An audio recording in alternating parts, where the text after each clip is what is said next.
بابری مسجد کی یوم شہادت کے موقع پر آج ناندیڑ شہر میں بڑے پیمانے پر مسلم آبادی والے علاقوں میں مکمل بند بنایا گیا اور یوم سیاہ کے طور پر احتجاج درج کیا گیا۔ شہر کے عرب گلی، اتوارا، وزیرآباد، چوک بازار، محمد علی روڈ سمیت اطراف کے علاقوں میں تاجروں نے اپنی دکانیں مکمل طور پر بند رکھی۔ گاندھی پتلے کے خرید تاجر بھی بند میں شامل رہے اور پورا کاروبار مکمل طور پر بند رہا۔ اسی طرح نئے علاقوں میں بند کا وسیع اثر دیکھنے کو ملا۔ شری نگر، نیا آبادی، نظام کالونی اور ورکشاپ کے اطراف کے مسلم تاجروں نے بھی پوری طرح شٹر ڈاؤن رکھا۔ کچھ مقامات پر سماجی تنظیموں کی جانب سے بلڈ ڈونیشن کیمپ بھی منعقد کیے گئے، جہاں نوجوانوں نے بڑی تعداد میں خون کا عطیہ پیش کیا۔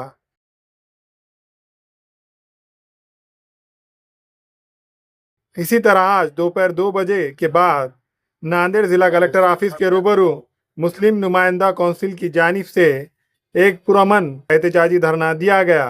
اس دھرنے میں مسلمانوں کی بڑی تعداد نے شرکت کی اور یوم شہادت کے موقع پر اپنے جذبات اور مطالبات کو پرامن انداز میں پیش کیا۔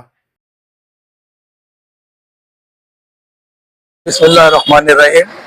مسلم نمائندہ کونسل ناندیڑ یہ پچھلے کئی برسوں سے 6 دسمبر 1992 کو جو بابری مسجد شہید کر دی گئی تھی، اس کے احتجاج کے ضمن میں یہاں پر دھرنا آرگنائز کرتی آ رہی ہے۔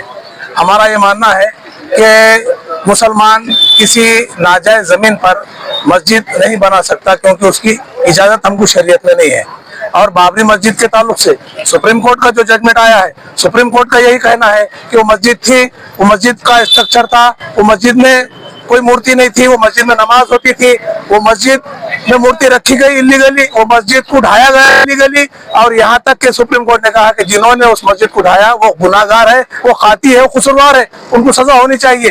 یہ ساری باتیں ہونے کے باوجود بابری مسجد ہمارے مخالف فریق کو دے دی گئی۔ یہ بہت بڑا ظلم ہے، اس کو ہم برداشت نہیں کر سکتے اور اس کی تاریخ اور اس کی داستان کو ہم زندہ رکھنا چاہتے ہیں۔ ایک بات، دوسری بات ہم یہ کہنا چاہتے ہیں کہ اس کے بعد سے لگاتار موب لنچنگ اور بلڈوزر کلچر یہاں پر رائج کر دیا گیا ہے۔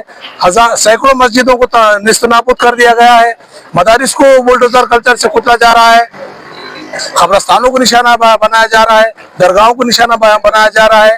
یہ ملک میں انارکی پیدا کرنے کی شعوری طور پہ موجودہ حکومت کوشش کر رہی ہے، جس کے خلاف آواز بلند کر رہے ہیں۔ اور ہمارا یہ کہنا ہے کہ انصاف پسند تمام یہاں کے ناگرکوں سے کہ وہ آئے اور اس ظلم کے خلاف کھڑے ہو اور اس ظلم کے خلاف آواز بلند کرے۔ اس لیے ہم یہاں پر جمع ہوئے۔ بہت بہت شکریہ۔